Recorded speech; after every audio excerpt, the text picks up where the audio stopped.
ಈಗ heat stroke ಅಥವಾ ಬಿಸಿಲಾಘಾತ ತುಂಬಾ ನಮ್ಮ ರಾಜ್ಯದಲ್ಲಿ ಒಂದಷ್ಟು ಉಷ್ಣಾಂಶ ಜಾಸ್ತಿ ಆಗ್ತಾ ಇದೆ. ನಮ್ಮ ಜಿಲ್ಲೆಯಲ್ಲೂ ಕೂಡ ಉಷ್ಣಾಂಶ ಇದೆ. ಭಾಳ ಸರಳವಾಗಿ ಹೇಳುವಂಥದ್ದಾದರೆ ಈಗ ಟೈಟ್ ಆಗಿರೋ ಉಡುಪನ್ನು ಧರಿಸಬಾರ್ದು. ಬಿಸಿಲಿಗೆ ಹೋಗೋದಕ್ಕಿಂತ ಮೊದಲು ಛತ್ರಿ ಇಟ್ಕೊಳ್ಬೇಕು, ಸಾಕಷ್ಟು ಶುದ್ಧ ಕುಡಿಯೋ ನೀರನ್ನು ಇಟ್ಕೊಳ್ಬೇಕು, ಟೋಪಿಯನ್ನು ಬಳಸಬೇಕು. ನೇರವಾಗಿ ಬಿಸಿಲಲ್ಲಿ ಮಕ್ಕಳನ್ನು ಆಟ ಆಡೋದಕ್ಕೆ ಬಿಡಬಾರ್ದು. ಬಿಟ್ವೀನ್ 12ರಿಂದ 3 ಗಂಟೆ ಒಳಗೆ ಮಕ್ಕಳನ್ನ ಬಿಸಿಲಿಗೆ ಬಿಡಬಾರ್ದು. ವಯೋವೃದ್ಧರು, ಗರ್ಭಿಣಿಯರು, ಬಾಣಂತಿಯರು ಹಾಗೂ ತೀವ್ರ ಕಾಯಿಲೆ ಇರುವಂಥವರು ನೇರವಾಗಿ ಬಿಸಿಲಿಗೆ ಬರೋದು ಅಷ್ಟು ಸೂಕ್ತ ಅಲ್ಲ.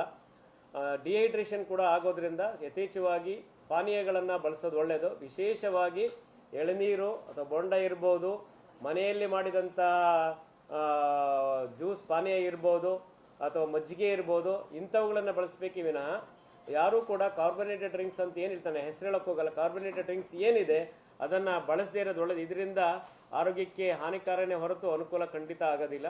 ಹಾಗೂ ಸಾಧ್ಯವಾದಷ್ಟು ಲೂಸ್ ಫಿಟ್ಟಿಂಗ್ ಹಾಕುವಂಥ ಬಟ್ಟೆಗಳನ್ನು ಹಾಕುವಂಥದ್ದು, ಛತ್ರಿಗಳನ್ನು ಬಳಸಿ ಏನೇ ಕೆಲಸ ಮಾಡುವಂಥದ್ದಿದ್ದರೂ ಸ್ವಲ್ಪ ಬೆಳಿಗ್ಗೆ ಅರ್ಲಿ ಮಾರ್ನಿಂಗ್ ಅಥವಾ ಲೇಟ್ ಈವ್ನಿಂಗ್ 4 ಗಂಟೆ ಮೇಲೆ ಮಾಡುವಂಥದ್ದು ಒಳ್ಳೆಯದು. ಕಚೇರಿ ಬರುವ ಸಂದರ್ಭಗಳಲ್ಲಿ ಸಾಧ್ಯವಾದಷ್ಟು ಮಟ್ಟಿಗೆ ನೀರು ಜೊತೆಲೇ ಇಟ್ಕೊಂಡು ಓಡಾಡೋದು ಸೂಕ್ತ ಆಗುತ್ತೆ. ಮಕ್ಕಳಿಗೆ ಈಗ ಒಂದು ವೇಳೆ ಏನಾದರೂ ಅತಿ ಬಿಸಿಲಿನಿಂದ ಏನಾದರೂ ಸಮಸ್ಯೆ ಆದಲ್ಲಿ ಸ್ನಾಯು ಸೆಳೆತ ಇರ್ಬೋದು, ಜ್ವರ, ಮೈ ಬಿಸಿ ಆಗ್ಬೋದು, ಚಡಪಡಿಕೆ ಇರ್ಬೋದು, ಕೆಲವು ಟೈಮ್ ಪ್ರಜ್ಞೆ ತಪ್ಪೋ ಸಂದರ್ಭ ಇರೋದರಿಂದ ಈ ಸಂದರ್ಭಗಳಲ್ಲಿ ಮಕ್ಕಳನ್ನು ಅತಿ ಎಚ್ಚರಿಕೆಯಿಂದ ಇಟ್ಕೊಂಡು ಮಕ್ಕಳಿನ ಆರೋಗ್ಯವನ್ನು ಕಾಪಾಡುವಂಥದ್ದು ಸೂಕ್ತ ಅಂಥೇಳಿ ನಾನು.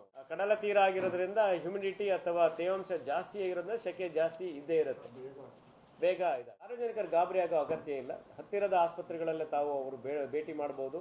ವೈದ್ಯರು ತಮ್ಮ ಹತ್ತಿರದ ವೈದ್ಯರನ್ನು ಭೇಟಿ ಮಾಡಿ ಅಗತ್ಯ ಸಲಹೆ ಸೂಚನೆಗಳು ಪಡೆಯೋದು ಒಳ್ಳೆಯದು.